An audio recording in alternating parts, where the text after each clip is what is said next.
Last వీడియోలో daily nasal drops use చేయడం మంచిది కాదు అని చెప్పాను. ఈరోజు దానివల్ల వచ్చే ప్రాబ్లమ్స్ ఏంటి అని కొంచెం డీటెయిల్డ్గా ఎక్స్ప్లెయిన్ చేస్తాను. Daily nasal decongestant drops use చేస్తే రైనైటిస్ మెడికమెంటోజా అనే కండిషన్ డెవలప్ అవ్వచ్చు. ఐఎమ్ డాక్టర్ అక్షితా రెడ్డి, యోఈఎన్టీ స్పెషలిస్ట్ ఫ్రమ్ ఓనర్స్ రోబోటిక్ హాస్పిటల్స్.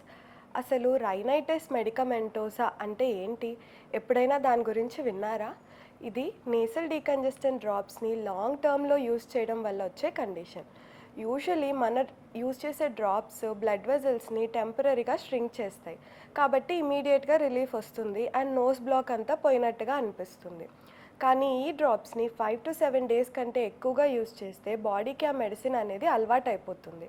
అప్పుడు డ్రాప్స్ ఎఫెక్ట్ తగ్గిపోతుంది అండ్ ఆ రక్తనాళాలు ఏవైతే ఉన్నాయో మళ్ళీ స్వెల్లింగ్ అయిపోతాయి.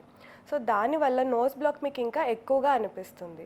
దీన్నే మనం రీబౌండ్ నేసల్ కంజెషన్ అని కూడా అంటాము. అప్పుడు పేషెంట్స్కి డ్రాప్స్ యూస్ చేసినప్పుడు మాత్రమే రిలీఫ్ ఉంటుంది. కొన్ని గంటల తర్వాత మళ్ళీ నోస్ బ్లాక్ అయిపోయినట్టుగా అనిపిస్తుంది. దీనివల్ల పేషెంట్స్కి రిపీటెడ్గా డిపెండెన్సీ అనేది డెవలప్ అవుతుంది. ఈ కండిషన్లో ఉండే సిమ్టమ్స్ ఏంటంటే కంటిన్యూస్గా నేసల్ బ్లాకేజ్ ఉండటము, డ్రాప్స్ యూజ్ చేసినప్పుడు మాత్రమే రిలీఫ్ ఉంటుంది, తర్వాత మళ్ళీ నార్మల్ అయిపోతుంది, నైట్ టైంలో బ్రీతింగ్ డిఫికల్టీ ఉండటము అండ్ కొన్నిసార్లు స్లీప్ డిస్టర్బెన్సెస్ కూడా కనిపిస్తాయి.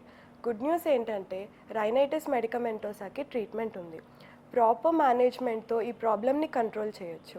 ఆ ట్రీట్మెంట్ ఆప్షన్స్ ఏంటి అండ్ నేసల్ డ్రాప్స్ని సేఫ్గా ఎలా డిస్కంటిన్యూ చేయాలి అని నెక్స్ట్ వీడియోలో డీటెయిల్గా డిస్కస్ చేస్తాను. For consultations please do visit owners robotic hospitals.